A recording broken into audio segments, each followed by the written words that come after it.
Celiac registered dietitian here, specializing in celiac disease with over 10 years lived experience with celiac myself, and I help people with celiac feel confident and comfortable in their ability to eat food, whether they are cooking at home, in a friend's home, or dining out. So if you want that help, stay tuned. In this video, we're going to be talking about evaluating the risk of different restaurants and cuisine styles to help you make an informed decision when it comes to dining out. So if you look at this graph here that I've put together, I'm categorizing restaurants from almost no risk to very high risk. Now, just because something will be categorized as high risk does not mean that it's impossible to dine at, that you shouldn't dine at that restaurant. It just means that it is going to require a higher level of skill, a higher level of practice, and a higher level of awareness.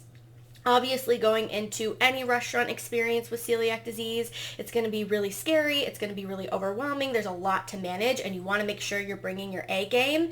And so when it comes to the high risk sections, you really want to make sure you're not burnt out, your battery for dining out is full, and that you have everything you need in order to stay safe, because these are going to be the situations where there's going to be a lot to pay attention to, a lot to manage, and a lot to focus on. So all of that said, I'm going to be ranking things from almost no risk to very high risk. And all of that said, let's get into the first type of restaurant, which is going to be a dedicated gluten-free restaurant. This is going to be the lowest, almost no risk restaurant. Obviously, with celiac, there is no zero risk, especially with dining out when someone else is preparing your food.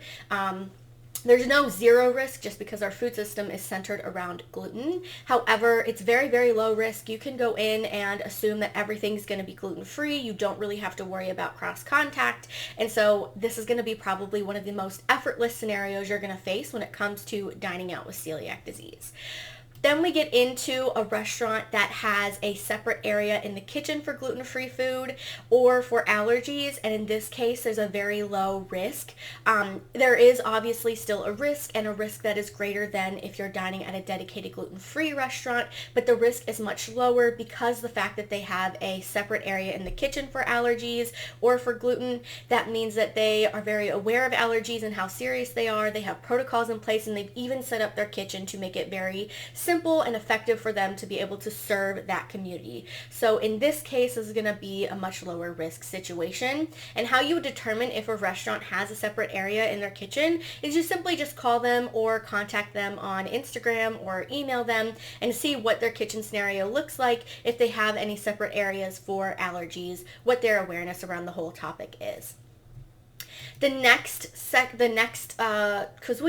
cuisine that we're talking about is ice cream. This is also kind of a lower risk.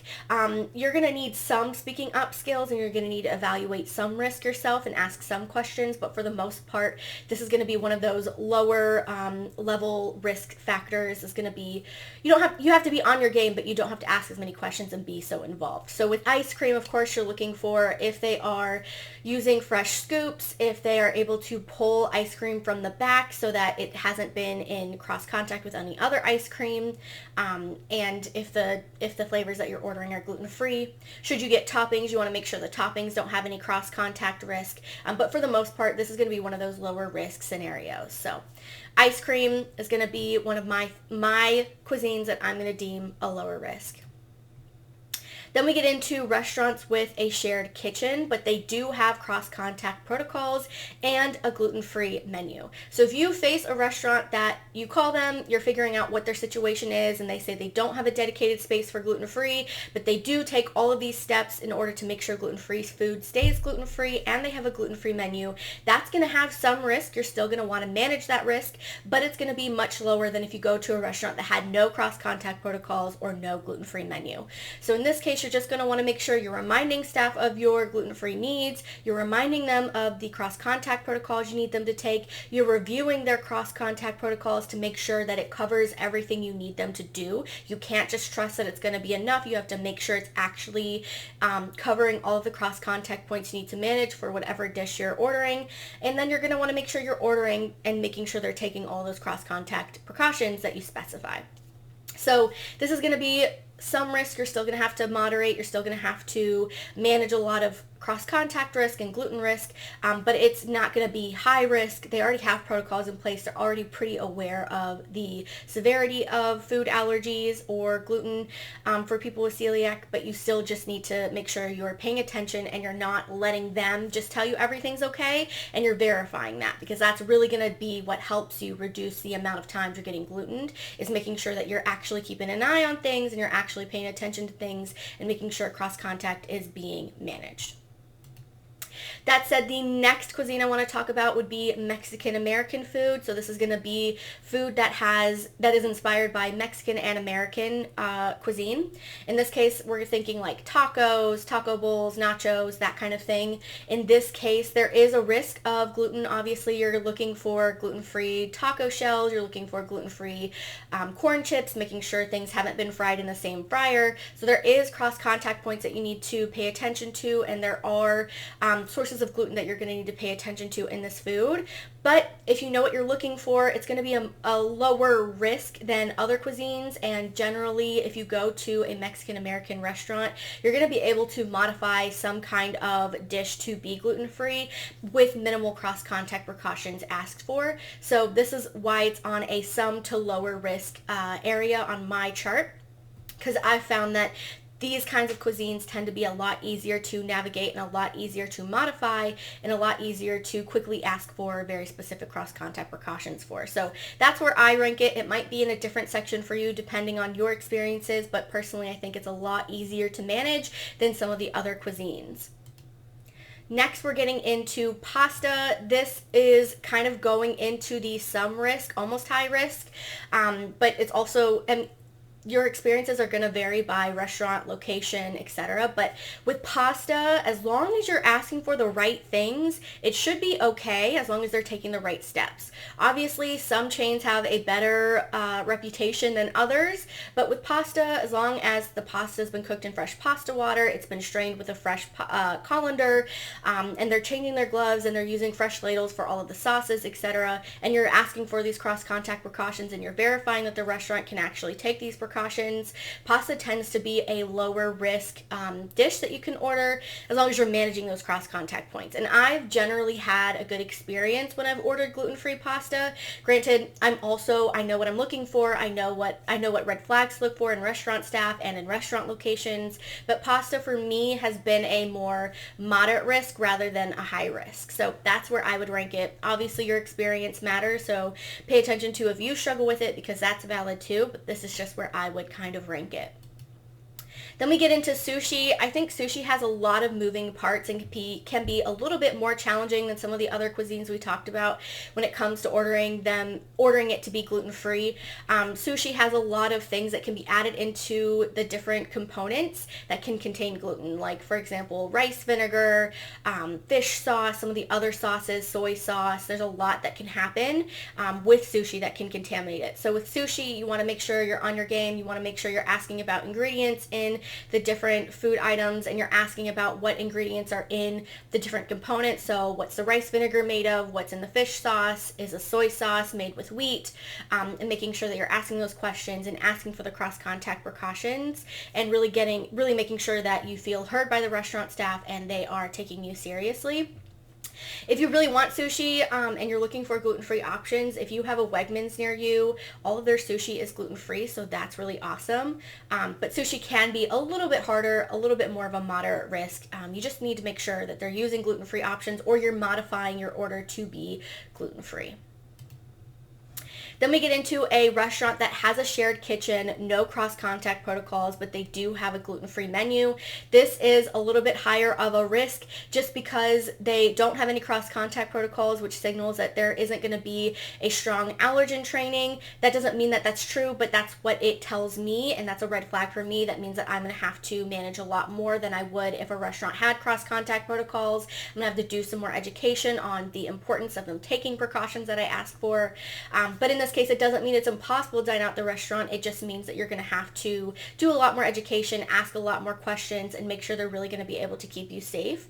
So in this case, I'm going to be looking at the gluten-free menu, but keeping in mind that cross-contact's always going to be a risk, and that I'm going to need to make sure that I'm specifying the cross-contact precautions I need them to take with specific menu items, and or asking questions about specific menu items to make sure that it's not a cross-contact point that can't be managed. So it's not impossible to dine out at these restaurants, but it does require a lot more cross-contact knowledge, a lot more comfortability with using that cross-contact knowledge, and a lot more skill when it comes to advocating for yourself at restaurants. The next would be a burger joint, hamburgers, gluten-free hamburgers, those kinds of things. Even in a fast food setting, it can be a lot higher risk. These settings tend to move quickly, and when it comes to assembling a burger and that kind of thing, gloves need to be changed, and it can be easy for them to not be changed. So there's just a lot of more risk when it comes to ordering a gluten-free burger. You need to pay attention to how the ingredients are being prepared, if there's any cross-contact risk with that preparation, if there's any modifications you need to make to that, if there are any questions you need to ask, if there's going to be a gluten-free bun, how the gluten-free bun is going to be prepared, etc. So burger joints tend to be a little bit higher risk just because of the fast-paced environment, because of the way that they're assembled, and because there can be a risk of just something going on down the line that introduces gluten to your burger. That doesn't mean it's not impossible to order. It just means that there's a lot more that you may need to pay attention to than other situations and scenarios, and a little bit of a risk that you might need to factor into versus if you were going to go to another restaurant. Next, we get into a restaurant with a shared kitchen and no gluten-free menu or cross-contact protocols. This is bordering on high risk just because nothing's marked gluten-free, so there is not necessarily a good gluten-free awareness in the restaurant. It doesn't mean there isn't, it just means there's likely not, just because of the fact that they don't have a gluten-free menu, and there's no cross-contact protocols. So there's going to be a lot more questions, a lot more menu modifications, a lot more of a conversation you're going to need to have with the chef, not just based on if the ingredients in certain foods are gluten-free, but also if they can take cross-contact precautions. How are things prepared? What does their kitchen look like? So it is going to be a little bit trickier, and so that's something that you do need to keep in mind. It doesn't mean it's impossible for you to eat there. I've been at many restaurants that don't have a gluten-free menu and they don't have cross-contact protocols, but I've been able to safely order food. It just means that you're going to have to pay attention to things a little bit more, have a more in-depth conversation with restaurant staff, and make sure you're really advocating for yourself. The next higher risk option is going to be sandwich shops. A lot of sandwich shops are really making an effort to include people who are gluten-free, and I really, really appreciate that. And even though they're making that effort, these are inviting a very much high-risk environment when it comes to ordering gluten-free food. If there's gluten, especially bread, being prepared in a environment, especially when it's crumbly or it's being sliced, etc., it introduces a pretty high risk of cross-contact that you're really going to need to be on your game for when it comes to managing. So with sandwich shops, you really need to make sure you're paying attention to those cross-contact points, you're keeping an eye on them, you're making sure that everything's coming out safe, and that you're asking for those right cross-contact precautions, and you're not letting the staff kind of accidentally gluten you. So sandwich shops are one of those higher risk scenarios. You really need to have a very high level of skill for dining out at these restaurants, because there's just so much to manage and there's a lot that's going on. And I say high level of skill, and also make sure you can have a very high skill level when it comes to dining out, but if you're completely depleted in your self-advocacy battery, if you feel like you're really exhausted, maybe you're bordering burnout with celiac, that's also a time where you wouldn't want to go to a sandwich shop, even if you have a high skill level with dining out with celiac, because the chances are that something's going to happen that you're going to miss just because you're exhausted and you don't have it in you to pay attention to all those things, even if you have the best intention. In these cases, if I'm really tired, if I'm almost burnt out, I'm not going to a sandwich shop. I'm not going to restaurants that require a lot more effort from me. Usually I'm going to be staying home and making a meal for myself just so that I know it's safe and I don't have to spend all that energy. So something to keep in mind. We're almost done here, but the next restaurant that I think is really difficult to dine at would be a Chinese American food restaurant. There's a lot of soy sauce going on here, and it can be really difficult to keep your eye on it and keep track of it. There's a lot of foods that are going to be contaminated because of the soy sauce, so it can make it really difficult to dine at these restaurants. It doesn't mean it's impossible, but even if you are making modifications, meals tend to be pretty plain and boring, and there's just a higher risk when it comes to going to Chinese restaurants, so I put them at the high risk level. I tend to manage it, or tend to plan when I go to these restaurants for times when I have a lot of mental space and a lot of emotional space and a lot of physical energy to actually manage it. That said, I just want to acknowledge too, I'm talking about a lot of cuisines very broadly here, but that doesn't mean there aren't very specific restaurant chains that are very accommodating to people with celiac that are in some of the higher risk categories that would be maybe lower risk because of the way that they take care of their celiac clientele. So for example, Chinese American food, one of the restaurants that I can think of that does a really good job at catering to people with celiac would be P.F. Chang's. They're a very big Chinese American food chain restaurant, and they do an excellent job. They have excellent protocols for managing cross contact with celiac. That doesn't mean you don't need to do any work. You don't need to do education and make sure cross contact precautions are being taken, but they have a very good reputation. And so this is more broad speaking Chinese restaurants versus like, yes, there may be some exceptions with some chains that have very excellent protocols, but I'm talking broadly that most restaurants are going to be a little bit trickier if they don't have those precautions. The next cuisine that I kind of want to talk about, or the food type, would be fast food. This is going to be one of the highest risk places you're going to go to when it comes to dining out with celiac. Even if they have strong gluten-free protocols, even if they're known for gluten-free options, there's a lot to manage, and you're trusting workers who are being underpaid in a very fast-paced environment, who are likely exhausted to get you safe food. And that's not to say you should never go to a fast food restaurant. That's not to say that it's something that is impossible to manage, but it is something that's going to require a high level of skill and a very high level of awareness, and there is still a high level of risk even if you do everything right. So keep that in mind with fast food. It is pretty risky. Then we get pizza places.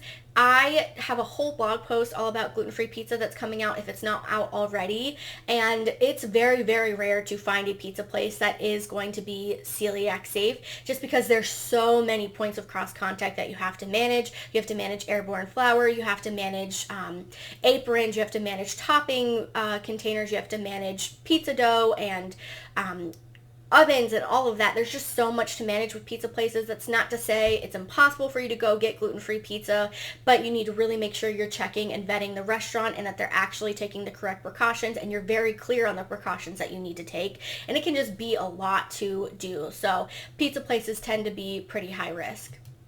And next, shared bakeries. Just like pizza places, pretty high risk. There's a lot that you're going to have to manage, a lot that you're going to have to check on. How are they storing the baked goods? How are they storing the gluten-free ingredients?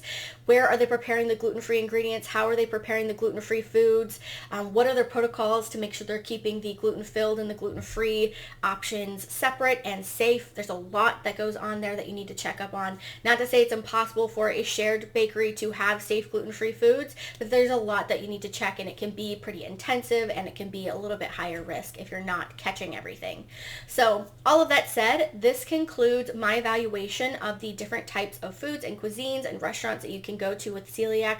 Obviously, there are so many other options that you can consider.